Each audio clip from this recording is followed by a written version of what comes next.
Então, meu tema escolhido foi o corpo, psiquismo e suas histórias. O formato da minha apresentação vai ser, eu vou estar contando aqui 2 casos e vou estar embasando no livro, né, alguns trechos do livro que a gente vai lendo juntos, daí, tá bom? Então, assim, quando eu fui decidir o que eu ia falar, vieram 2 perguntas para mim, né? Quanto esse corpo carrega de história? E o quanto esse corpo diz sobre a gente, né? Então, as nossas histórias mais primitivas, elas estão impressas no nosso corpo. Quando um paciente vem para o consultório, ele vem com uma demanda, ele vem com um sofrimento, ele vem com um sintoma. E esse sintoma está relacionado à história desse paciente, né? A psicologia corporal, ela entende o indivíduo, assim, com essa integração mente-corpo, e que o corpo é o inconsciente físico, né? Então, as nossas estruturas psíquicas e corporais, elas são embasadas pelas heranças transgeracionais que a gente traz desde que o mundo começou até as nossas, em conjunto, né, com as nossas vivências.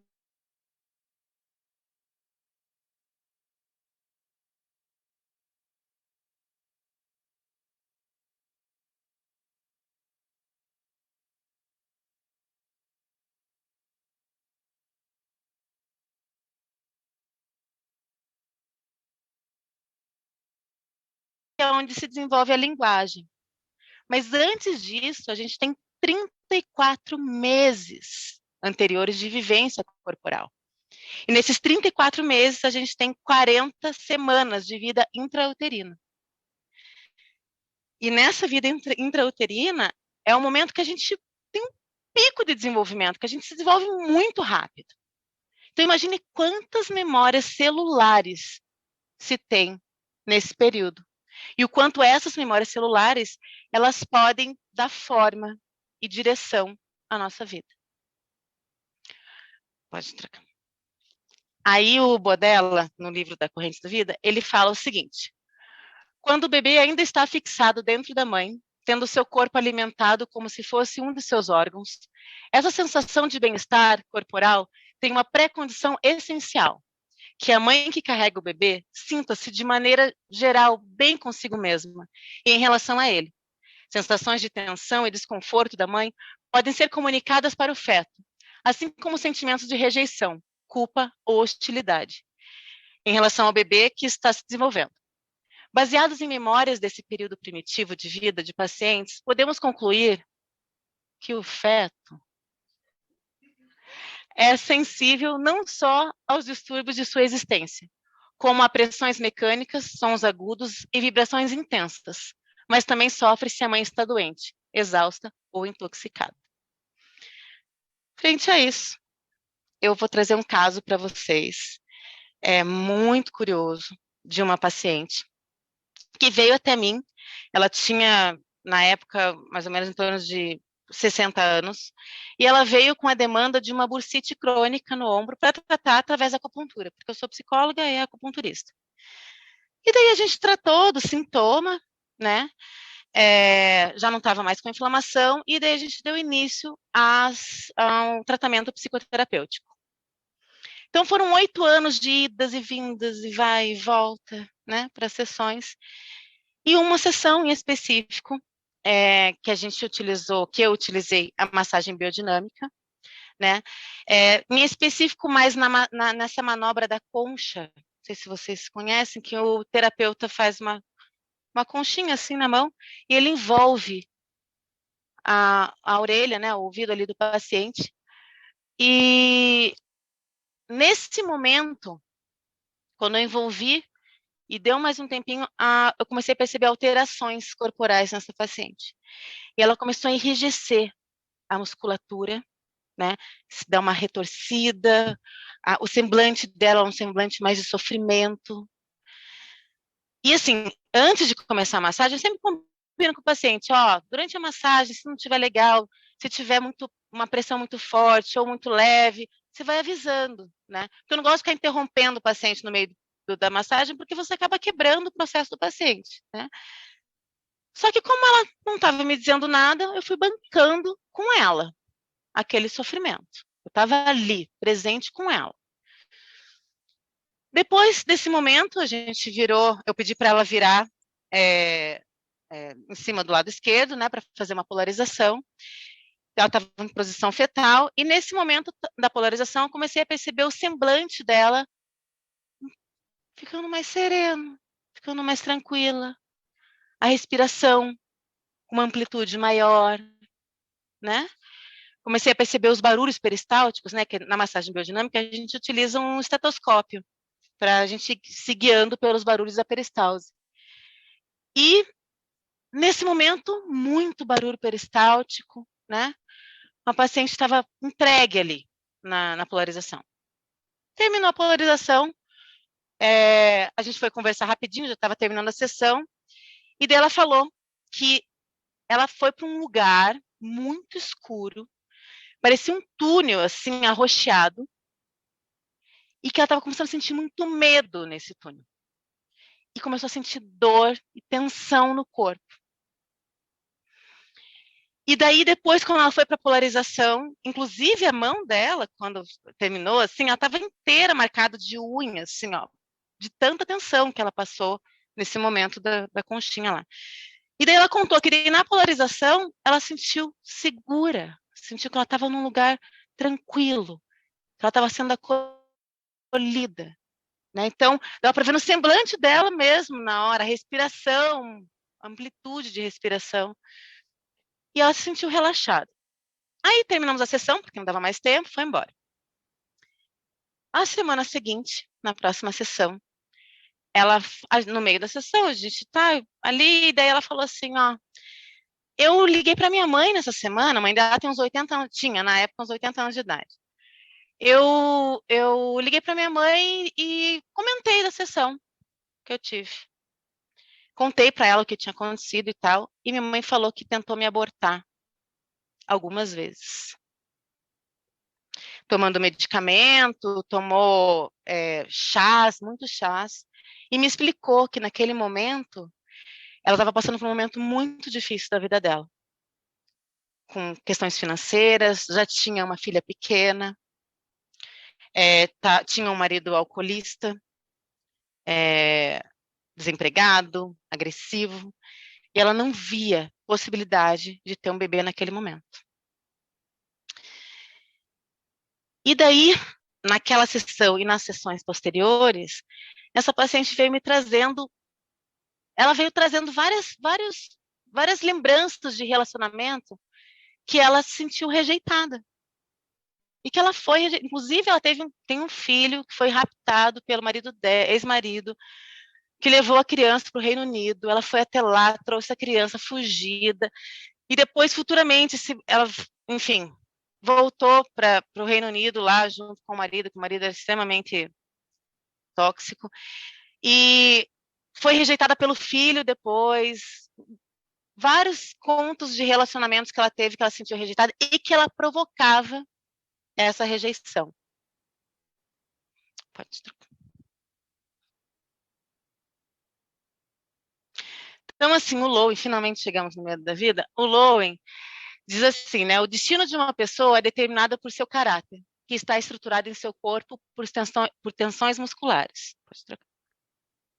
Então, ele fala assim, as experiências passadas estruturam o nosso comportamento para garantir a sobrevivência.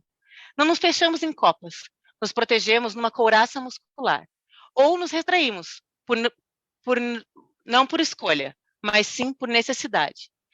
Ninguém escolhe deliberadamente um estilo neurótico de vida, pois que é uma limitação ao seu ser. O processo de formação da couraça muscular é um meio de sobrevivência, uma forma de evitar a dor intolerável. Então, quando o fechamento ou a couraça estiverem se tornando estruturas no corpo, quer dizer, tiverem passado para a inconsciência, não teremos mais escolhas no presente, entre nos abrirmos e irmos em busca de alguém, ou não. Uma porta trancada não pode ser aberta sem chave. Pode tirar o slide agora, então. Ah, não, desculpa, não, é no próximo. Continua. Eu já estava lá na frente. Mas, enfim. Então, assim, no momento da massagem biodinâmica, né, ela proporciona para o paciente um momento de um relaxamento dinâmico, um relaxamento bem profundo, né? Só que isso só acontece se tiver um setting adequado, se tiver uma intenção naquela massagem. E dependendo do momento de vida que aquela pessoa está passando. Podia ser que a gente fizesse essa massagem num outro momento de vida dela que ela nem tivesse esse insight, por exemplo, né? Então, assim, no Toque na Psicoterapia, a, a Dinora Porto, ela fala o seguinte trecho, né? Para a biodinâmica, quando um relaxamento é muito profundo, ele pode ultrapassar a linha tênue que existe entre harmonização e mobilização, e assim se tornar mobilizador. Através desse relaxamento dinâmico, são liberados conteúdos emocionais reprimidos, que permaneciam inconsciente. Segundo Gerda Boyce, uma pessoa que apresenta soltura considerável dos espasmos e tensões através do relaxamento dinâmico fica habilitada a respirar muito livremente e relaxa de tal forma que correntes vegetativas de natureza prazerosa podem percorrer seu corpo. Pode mudar. Agora pode desligar o slide. Mas depois ele vai voltar, tá? Então, assim, eu vou trazer então agora um outro caso, que foi um caso familiar, que aconteceu esse ano, junto com lendo esse livro. Foi incrível, enfim, a correspondência, que é um caso do meu filho, de 10 anos, que ele está presente de novo aqui na jornada, ele esteve presente na jornada o ano passado, ele está aqui de novo, presente.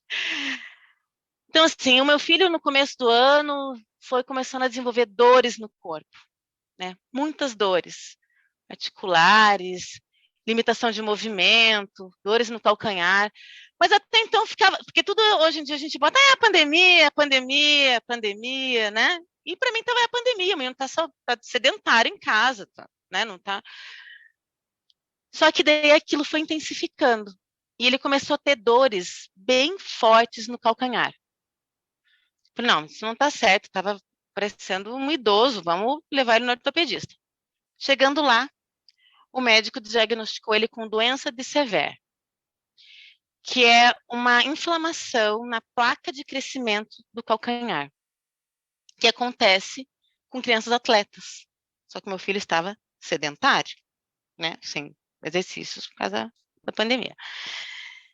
E daí, o médico também falou, como ele está com esses encurtamentos e tal, e provavelmente o osso dele está crescendo mais rápido do que os tendões e a musculatura. Então, ele tem que fazer fisioterapia para poder alongar e tal.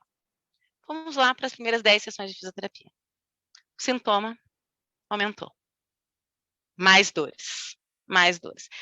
O calcanhar melhorava, porque daí, no final da sessão, o fisioterapeuta colocava aquele infravermelho, né? Que daí dava uma aquecidinha ali, melhorava, mas chegava em casa já estava dando de novo.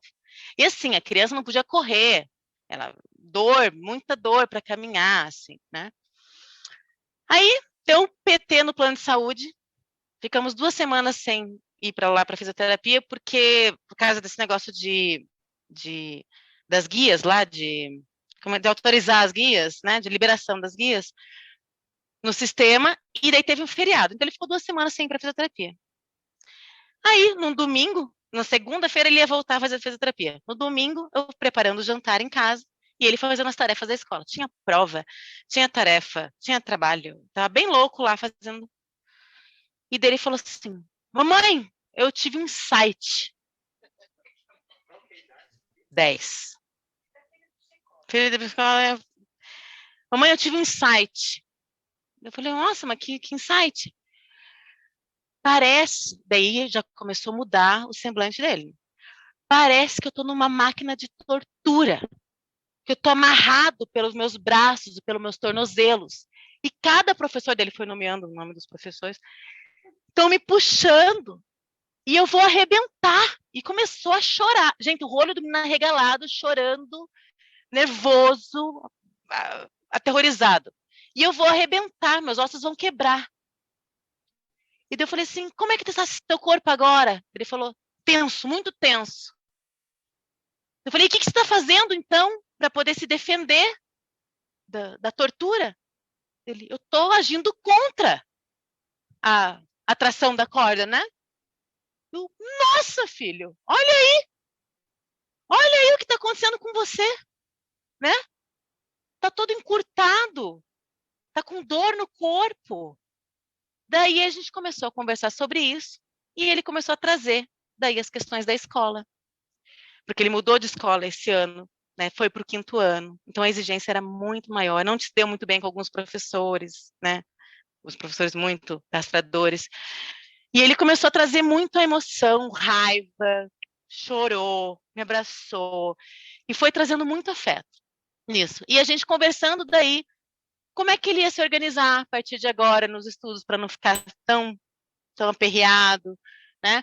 Como é que ia ser daqui para frente a conduta dele frente aos professores, como é que ele ia se organizar e tal. E beleza, né? Fechou esse dia.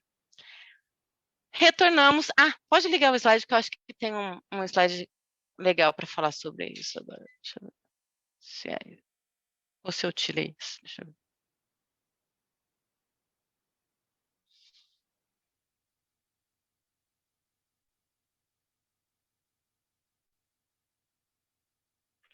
Eu acho que a gente nem apaga mais os slides, a gente já deixa eles aqui, para não ter mais um.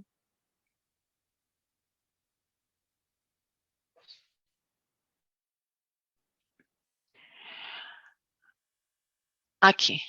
O anterior. Não, acho que pode deixar nesse. Pode deixar nesse. Então, seguindo então a história, ele voltou para fazer terapia, a fisioterapia. Quando chegou lá na clínica, eu perguntei antes para ele, né? E aí, como é que tá teu calcanhar, né? Porque eu não vi, mas reclamando. Aí ele falou assim: não, tô sem dor no meu calcanhar. Tô sem dor no calcanhar. Aí ele foi fazendo os exercícios. Eu ficava longe com o meu pequeno lá, e ele fazendo os exercícios, porque faz um monte de gente ao mesmo tempo, né? E ele chamou o fisioterapeuta, né? E para dizer o quanto ele estava conseguindo alongar. E ele ficou abismado com aquilo, quanto ele estava conseguindo alongar com muito menos dores. O movimento, ele andava mais leve, assim, sabe? E eu comecei, não é possível, cara. Não é possível que rolou que tá rolando isso com a gente, né? Terminou a fisioterapia, as 10 últimas sessões de fisioterapia dessas que estavam indo, e o fisioterapeuta falou assim, cara, ele ficou 2 semanas sem fazer, né? Era para ele estar continuando com a dor. Daí eu falei assim, não, porque aconteceu uma situação que ele trouxe e que de repente pode ser isso, né? Então, assim, a gente vê aqui, né, que o Lowen traz, né? O crescimento terapêutico não ocorre numa linha ascendente e retilínea. Existem picos e vales. Nessa experiência, o pico é a ruptura para atingir um nível superior à excitação. A pessoa rompe uma das conchas defensivas e adentra uma nova esfera de liberdade e esclarecimento. Ou poder-se-ia dizer que a pessoa emerge uma maior conscientização de si mesma.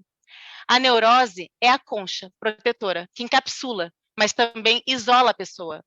A ruptura pode ocorrer no decurso de uma sessão terapêutica ou um sonho.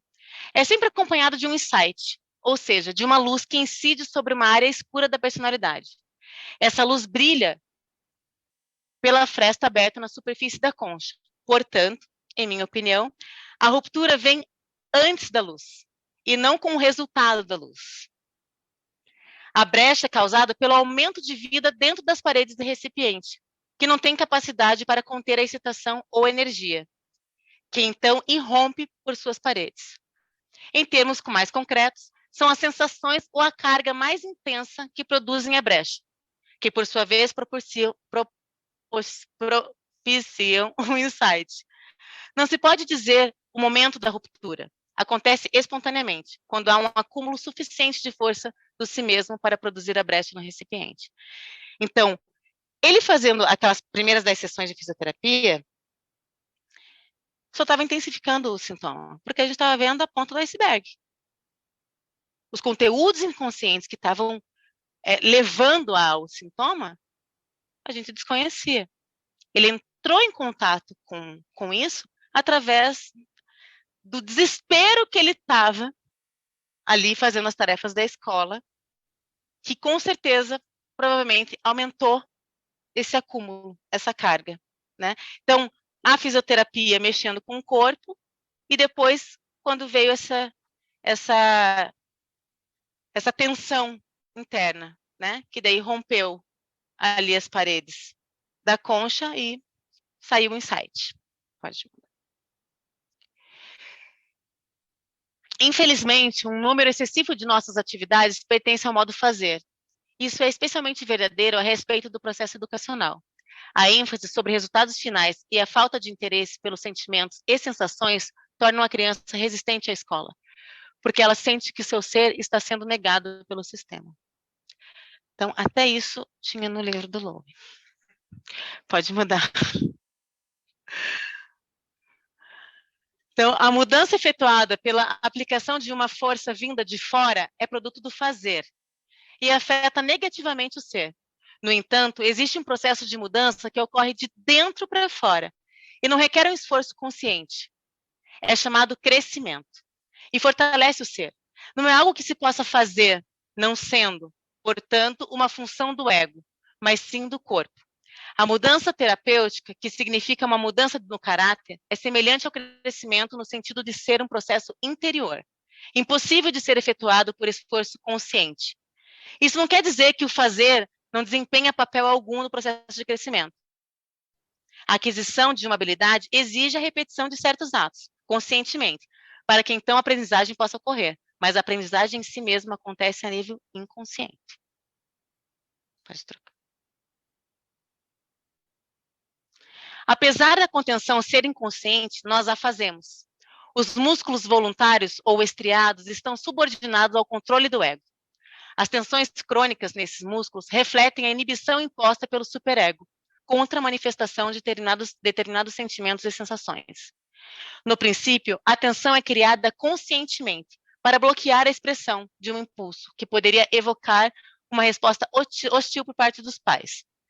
Com o tempo, porém, a tensão passa a ser crônica e não temos mais a consciência da mesma, embora ela ainda continue sendo uma função do ego. Não estamos nos permitindo ser, não estamos permitindo que o fluxo de excitação se desloque em toda a sua integridade através dos nossos corpos, até atingir um nível de exteriorização. Nós nos contemos contra a nossa raiva, tristeza, medo, reprimimos o choro e os gritos. Refriamos nosso amor. Assim, fazemos por termos medo de nos entregarmos e sermos livres. E sermos de...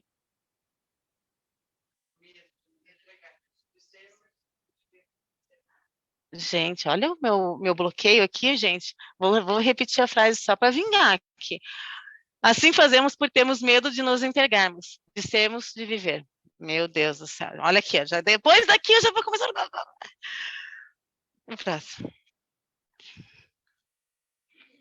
Então, assim, o processo terapêutico destinado a aprofundar ou ampliar o ser ou si mesmo do paciente implica no abandono dessas ações de contenção, que permite um curso desimpedindo o fluxo de excitação.